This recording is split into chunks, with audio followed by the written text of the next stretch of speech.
Welcome in, ladies and gentlemen, to Giangelo's for the South Range Raiders show. And we are joined, yes, absolutely. We are joined tonight, a very special guest, a lot of special guests here tonight. We are joined first by the head coach of the South Range Lady Volleyball Raiders, Mr. TJ Irons. Ovations unlike any other, my friend, always. Right. For you, when you think about what this community means, you and I talk about it a lot because we're both kind of adopted into this community. Yes. To have a season like this, you guys just win your 10th ball game. What does this community mean to you from a standpoint of support-wise? It's the best. I always say it's the best. Everybody I talk to.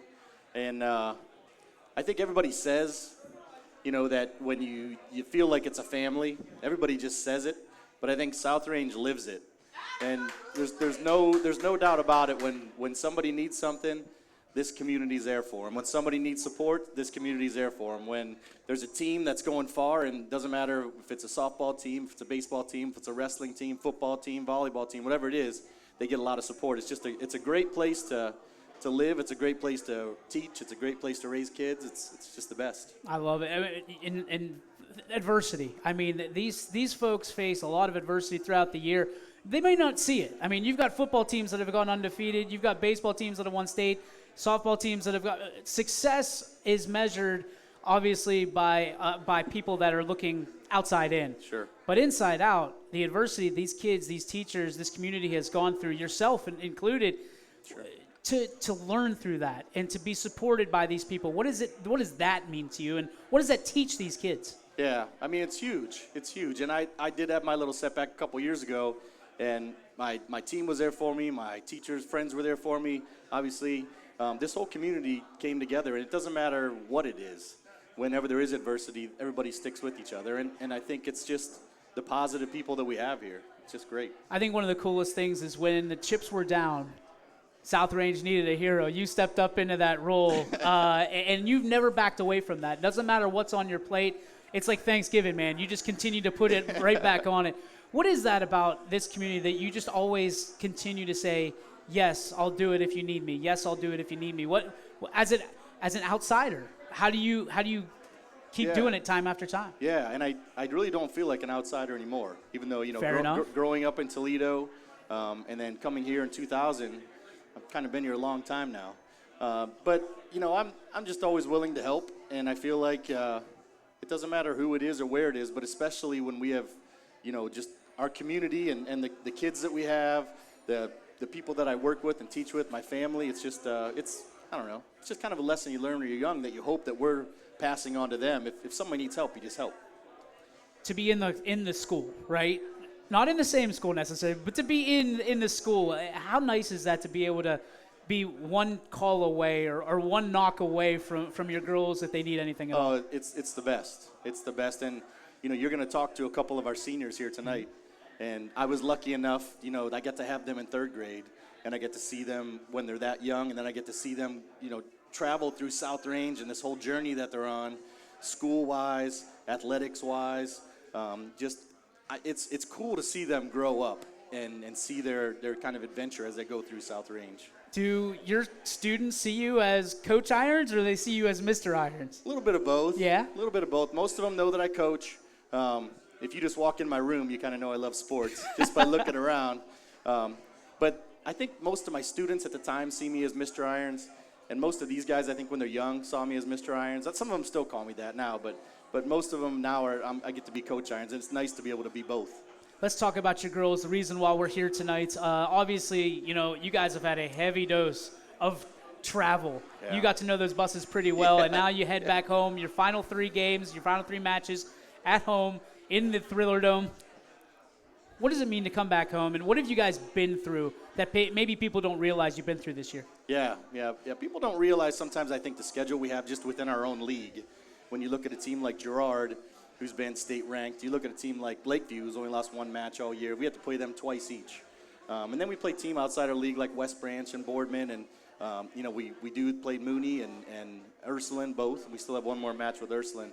But I think sometimes we're all super busy and we don't always keep track of like schedules of other sports. I wish I paid more attention to like our soccer teams and things like that, but you don't always have time to do that. So I guess I hope that everybody just appreciates the amount of work and how hard these girls work, to play. And like we said, we had 7 away matches in a row, which was a lot, but now we get to finish up with 3 at home. We get Struthers on Thursday to finish up our league play, Ursuline next Monday, and then senior night next Wednesday we play Liberty. Wow. Yeah, so it's cool. For you to kind of take characterize these seniors and what they mean to you. Obviously, at the beginning of the year, you talked to Anthony about who they are, what their calling card was.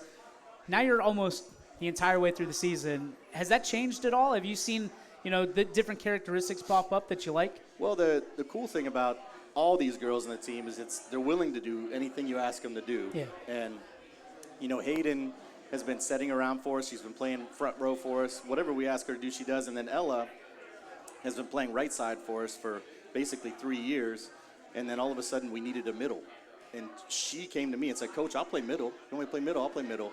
And it's unusual to have a left-handed middle, but she's just done a great job. She works so hard.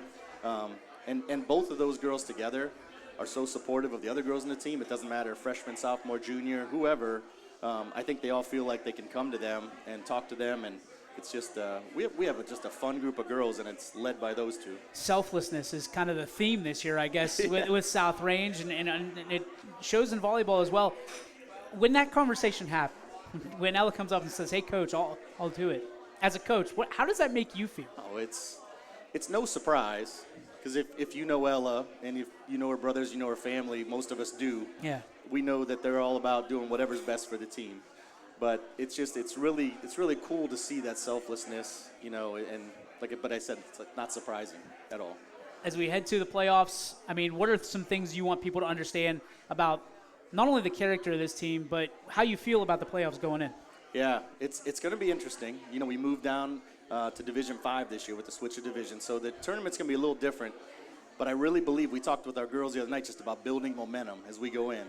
And we started that journey last night. Like I said, we have these 3 at home to really build momentum going in. And this team is good enough to make some noise. We've shown that we can play with anybody at times. And if we can find a way to put it together a little bit more consistently, I think we can make some noise here. All right, it's October 1st, so it's spooky season. So I got to finish with the one question. I don't think I've ever asked you a Halloween question before. What was your number one go-to for your Halloween costume growing up? Oh my what was gosh. the worst one, and what was the best one? Oh my gosh. I don't know. It might be the same because it was just so funny. Oh, but when I was in college, my wife and I went to OU, and Halloween was a big deal. Okay. Big deal. So we decided one year that we were just going to try to make our own costumes, just kind of for fun. So I bought a Chewbacca mask, and she bought a Yoda mask, and then the rest of it we just kind of made out of like thrift store things and stuff like that. So I was Chewbacca wearing like brown carpet because that's what I could find. But it was so much fun. If you know what Halloween is in Athens, we had a blast. Can you explain it for all the kids out there? No. I will not explain it right now. When they get a little bit older, I'll explain it to them then. Awesome. All right, and I got to ask you, what's the favorite candy? What's the dad tax whenever they bring it back? Yeah, it's always tough. I've always kind of been like a Snickers guy. I really enjoy a good Snickers, which is easy because most of them don't like that.